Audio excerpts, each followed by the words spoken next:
Nakatusok o nakabang yung test prod natin. Ngayon, huwag kang sumabog.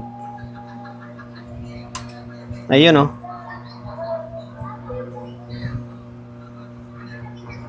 Off natin ulit. Para mas makita nyo. Ay nakasiro yung tester. On ko sa dalawa. Okay. Ayan na, naka 220 na yan. Overtime para kahit papano may content tayo. Bali ito, meron tayo ritong Sony. Original to. Bali tinanggal ko na yung takip agad para mas mabilis. Pinag-aaralan ko kasi siya. Ito 110 ito, gawin siyang 220. Kaya nakabaklas na. And then saka ko naisipan na gawan ng content. Kapag umubra, hindi mas okay, di ba? Na makapagbigay bahagi tayo sa inyo. Sony na source control equipment. 110 ito. Angas niya. Bali parang source controller dating niya. Yung pwede ka mag-plug ng mga supply mo rito. Ayan, ito yung back panel niya or backboard niya. Ba tawag dito? Back panel. Ito pang power amplifier ito. Although hindi power amplifier ng mga mababang watts lang, hindi naman yung sobrang taas kasi manipis lang to. Okay, 1 2 3 4 5 6. Bali 6 na output. Tapos ito yung source naman ng control. Pwedeng ilagay mo dito yung mga processors mo. Yan, pwede. Marami siyang socket. 1 2 3 4 5, 6, 7, 8. Tapos ito, naka-unswitch ito. Hindi ito dumaan sa may switch. Nakarekta lang to dito. Okay, ngayon naka 110 ito. Makikita nyo, naka 110 ito. Ngayon, sabi ko nga, pinag-aaralan ko kasi gagamitin natin to. Sayang naman, original ito. Gagawin na, Sony. Gagawin natin siyang 220. Kaya nakabaklas na yung board. Oh. Pinag-aaralan ko siya. Kung pwede. Ngayon, ito yung supply niya. Ito yung supply na in dito. Tapos meron siyang transformer. Oh. Ayan, meron siyang transformer. Ngayon, ang gagawin natin, ang transformer na yan, nakaparallel siya. Nakaparallel. Okay, nakaparallel siya oh. Yan, ito yung in niya. Ito in. Yung dilaw and then dilaw and then puti. Ito into papunta dito. Tapos yung isa naman, itong dilaw na to, and then puti na to, papunta naman siya dito. Yan, nakadual siya. Tapos, pagdating dito, magpaparallel sila. Magpaparallel oh. Nakaparallel na dual transformer na 110. Nakapagtataka no? Oh, nakadual siya oh.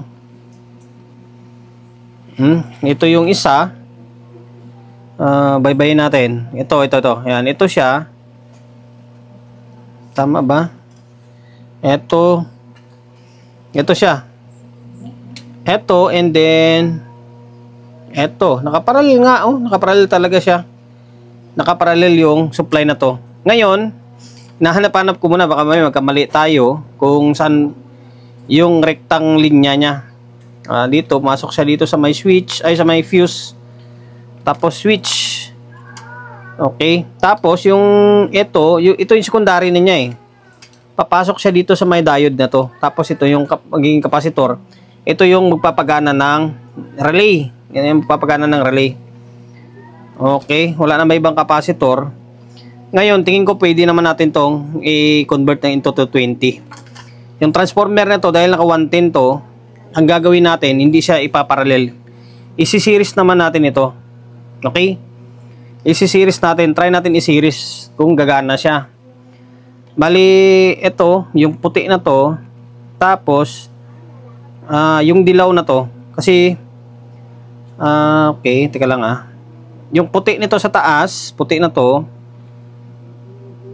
Isang transformer. Tapos, yung dilaw nito. Ito. Yan, ang gagawin na lang natin para hindi tayo malito, ito putulin natin to. Yan, putulin natin to. Parang ginawa lang natin to sa may DBX na 231 natin. Ngayon, putulin natin ito. Putulin ito kasi nakaparallel lang yan, oh. Diba, nakaparallel lang siya, oh. Ngayon, putulin natin to tapos ipag-short natin or pagsama. Ang mangyari, magsisiris ito. Dadalo yung 220 dito. Dadalo yung 220 dito. Tapos, mag-out na lang or mag-secondary na lang sila. Dito, nakaparallel din naman eh. Ngayon, tingnan natin kung ano mangyari. Putulin ko muna. Pinutol, hindi pinag-short natin. Yung dito sa gitna to. Ngayon, dilaw to dito sa may kabilang side. Dito sa taas, tapos yung puti dito sa may kabilang side naman o sa baba na to. Yung pinag-series natin yan. Ngayon, ito, sinapinan lang muna natin. Try natin kung magra-rattle siya or ano mangyari. Gamit tayo ng bulb para sigurado. Kapag umilaw ng todo yan, ibig sabihin, hindi pasok or hindi pwede yung 220. Okay, kapag mag-normal yan, maring uubra siya. Okay, ngayon, ito yung plug. Pitikin lang natin kung ano mangyari.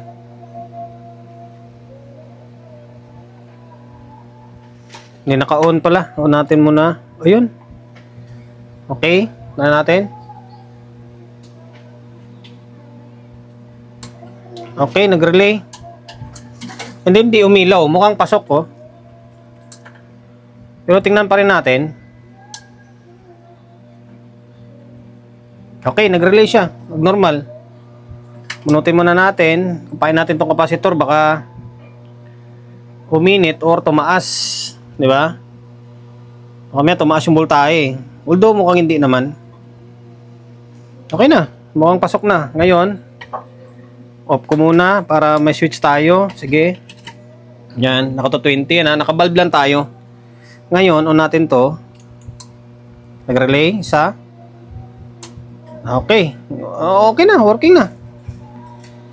Nagsiswitch na oh. Kasi ito, tulad nyan. Naka-standby siya oh. Pag plug-in mo, ganyan siya oh. On mo na. Okay. Standby. Yan na. Okay na. Gumagana na yung source control. Tapos ito sa may amplifier. Tingnan natin kung ano nang gagana. Ulit. Kasi kung siya may step by step eh. Ang unang mag-on natin, una yung source control. Kasunod yung amplifier. Okay, yung relay na isa dito para sa may source control dito. Ito na side na to. Yan, sabihin natin processor. Tapos kasunod na mag-relay ito para sa may amplifier na. Para hindi siya mag-i-impact. Okay, galing. Kasi gagamitin natin to, napakaangas nito, 110 to pero original tong Sony oh.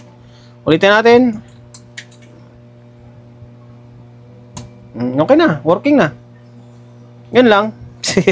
Gagawin nyo guys kasi yung mga 110 kasi na mga unit, kapag mga dual transformer, pwede kayong mag-series nyan para magiging 220 siya. Pero kung isa lang ito, tapos wala siyang 110 to 20, magpapalit ka ng transformer talaga. Although may mga nagsasabi na pwedeng mag-series ng resistor na lang na sabihin natin 100k. Pwede naman, although pwede naman mag-series ng resistor. Kaso, para sa akin mas epektibo ito.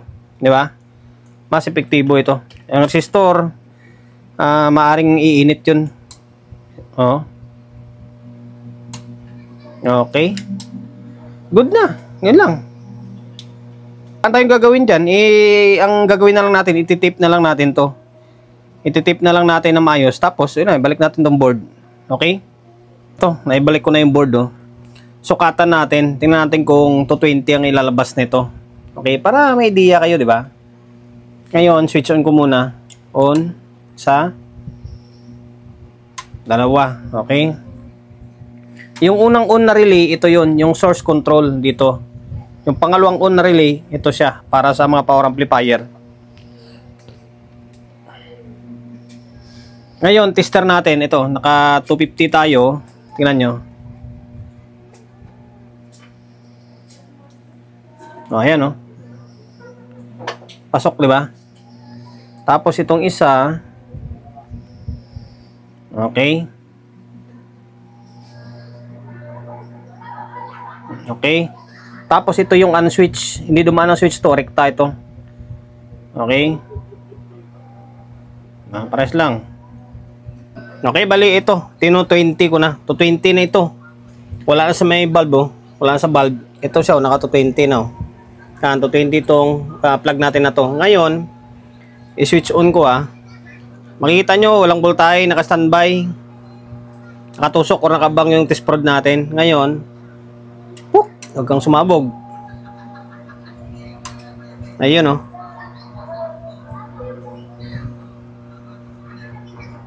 Off natin ulit. Para mas makita nyo. Ay, naka-zero yung tester. On ko sa 2. Okay? Ayan na, naka 220 na yan. Wala na isang bulb Pwede nang laban. Di ba? Pwede na, 220 na yan. Ngayon, off natin. Okay. Ayun lang guys, yan lang naman. Pansarili ko lang naman ito. Ayan, sana nakapagbigay idea tayo tungkol dito sa ganito klaseng unit kung paano siya i-convert ng 220. Pwede naman pala i-series siya I-series yung dalawang transformer, working naman. Okay?